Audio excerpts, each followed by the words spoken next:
Well, today I've got an interesting story to tell. We're representing a seller on a property, and there has been we've got a buyer on the property, and the buyer has completed their home inspection, and we are well on our way towards closing of the transaction.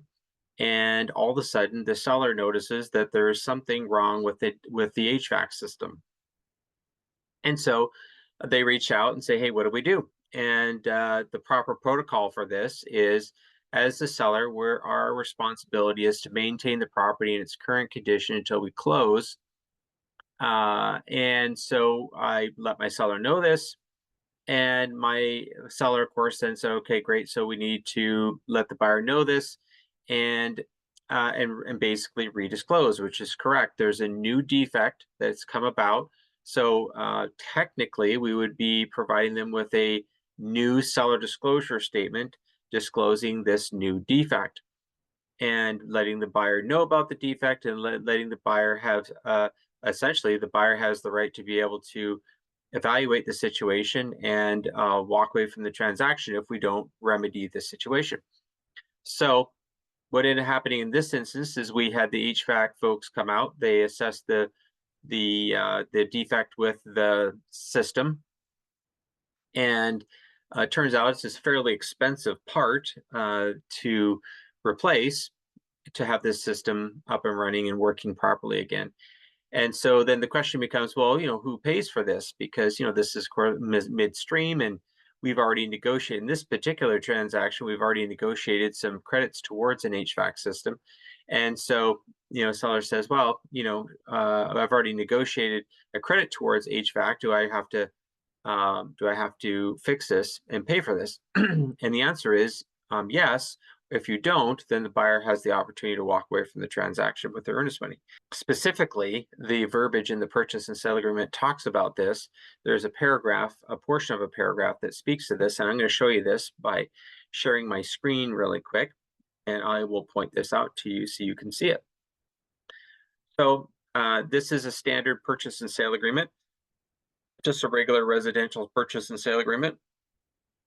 And I've got this pulled up here just so we can read through this together. And we pick up right here, mid paragraph on paragraph F, talking about closing and possession. And it goes on to read, seller shall maintain the property in its present condition, normal wear and tear accepted, until the buyer is provided possession.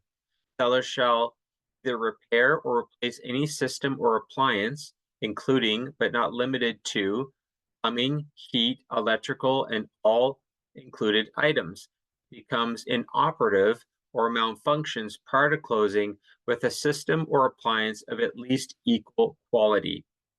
Buyer reserves the right to walk through the property within 5 days of closing to verify that seller has maintained the property and systems/appliances as required by this paragraph. So that's it in a nutshell. You can see it's very clear in that portion of that paragraph that it is the seller's responsibility to repair or replace when there is a defect that takes place in the property when you're in mid escrow. And in this case, seller, of course, contracted with the HVAC folks, got the part, and the HVAC system is being repaired.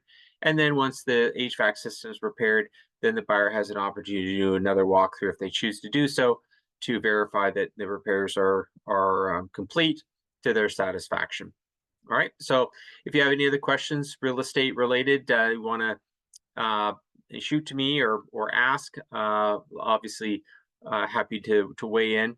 And my cell phone is the best place to reach me. It's 206-949-3793. We'll talk to you soon.